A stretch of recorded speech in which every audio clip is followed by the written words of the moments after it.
Best practices for working with a virtual CISO. Hi, my name's Tony Asher. I'm the lead cybersecurity consultant at Asher Security, and we help small and medium-sized businesses reduce their risk and increase their cybersecurity maturity. Now, today I want to review 6 best practices when working with a virtual CISO, and these are really going to help raise the value of your virtual CISO engagement and make it valuable for everybody. Number 1 is set up recurring meetings. This is a big showstopper, and by setting up recurring meetings with your virtual CISO, you're going to save yourself a lot of time and burden. Because when you don't set up recurring meetings on a regular schedule, regular cadence, what you end up doing is reaching out to them or they reaching out to you, and you're trying to compare availability. You might get one meeting on, and the next thing you know, a week or two goes by, and now you're fumbling because both of you are busy to find another 1-hour slot to meet and catch up. So number 1 thing is agree at the beginning what your meeting cadence is going to be, and set up recurring meetings for the term of the engagement, even beyond. There is no harm in setting up a year of 1-hour meetings every other week with your virtual CISO. It's a priority, and it gets it on the calendar, and you can both agree ahead of time. Number 2 best practice when working with a virtual CISO is ask what their process is. Ask the virtual CISO, what is your process to identify and reduce risk at our company? By listening to that virtual CISO and taking time to understand what their process is, it's really going to reduce some friction and frustration. Usually our clients hire us because they're not cybersecurity experts. And when we don't get a chance to explain what our process is, it can feel like we're not doing anything. But what we're actually doing is highly technical, in-depth work that may have been ignored or not understood by that client. When that client gives us an ear and we're able to explain what it is and maybe give an analogy or tell a story about why we're doing that, it makes much more sense. And sometimes we even get giggles from the client that they now understand why we're doing the things that we're doing and how it's going to make an impact in their risk reduction. Number 3, express what your goals and priorities are. There was a reason why you decided to work with a virtual CISO. There was something on your mind. The number 1 reason people work with us has been a high amount of stress from their executive leadership to improve their cybersecurity program, and it's being put on the shoulders of IT leaders who are excellent at technology but are not experts in cybersecurity. That's why they ask for partnership and for us to come in and support them in their success. But that's not always the case. Sometimes companies are trying to get a certification or attestation. Whether that be a NIST 800-171 or a SOC 2 Type 2. Or maybe they're trying to comply with some privacy regulations that they got involved into a partnership or a contract, and now they feel a deadline to be held accountable for that. So make sure that you express what your priorities are to that virtual CISO so that you both have success. We would never want to fail one of our clients because we didn't know what it was they actually wanted to do when they engaged with us. So although we want to apply our process, we always want to prioritize what the client's after too. And many times, I'm saying like 9 out of 10 times, they're actually the same thing. So if we're trying to identify high priority risk and we see that their website is vulnerable, but they were trying to increase their client reputation, and because somebody that was going to engage with them or buy their product used a third-party reputation software and it gave them a poor score.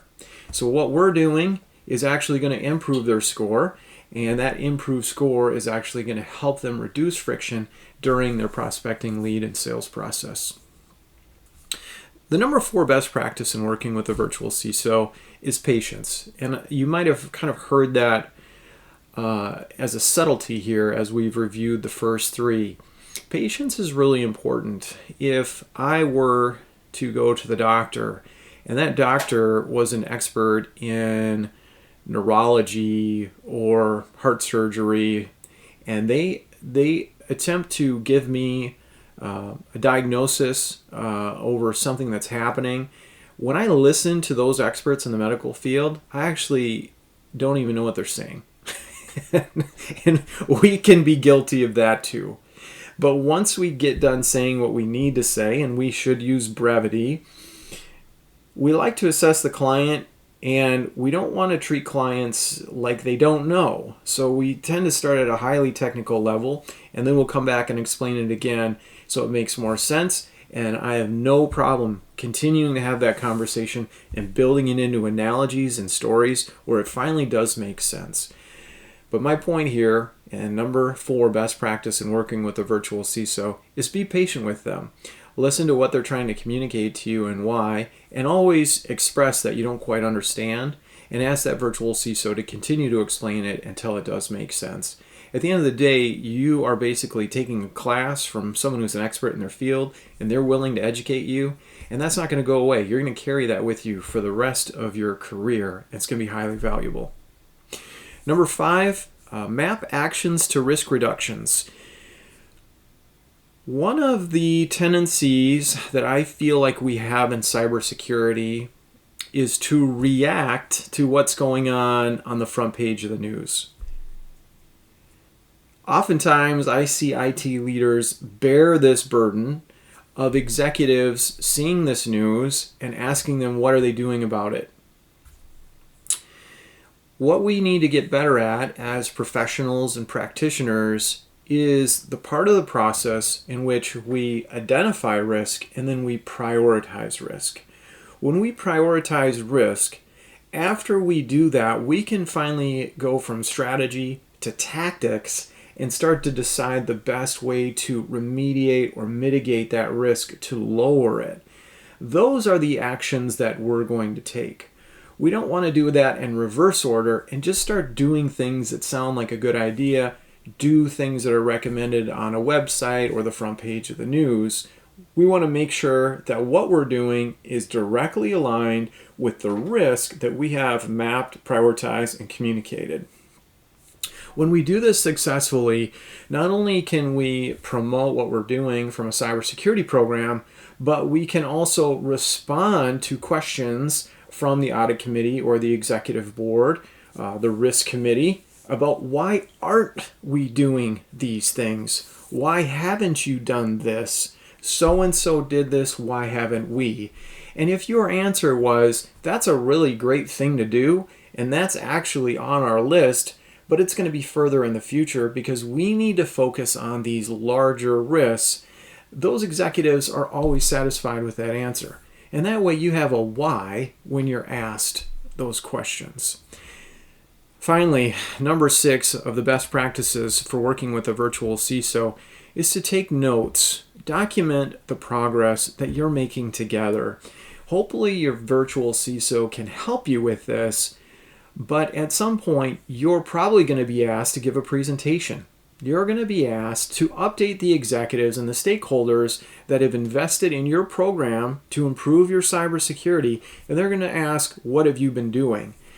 And by taking notes while you're engaging with a virtual CISO, month or bi-weekly, you're going to have a list of things that you've been working on and making progress on. You can review those notes and very easily translate that into a one-page PowerPoint presentation to communicate what it is you've been doing.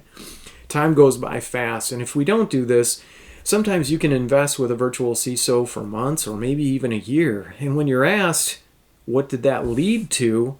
You can't really remember all of these meetings and all that history amongst everything else that's been on your mind as a technology leader. And it can be very scary and very frustrating to try to vet out that value. So, number 6, take notes and document progress. So those are my 6 best practices with working with a virtual CISO. I hope that would help. If I forgot something or if you have another recommendation, make sure to let me know.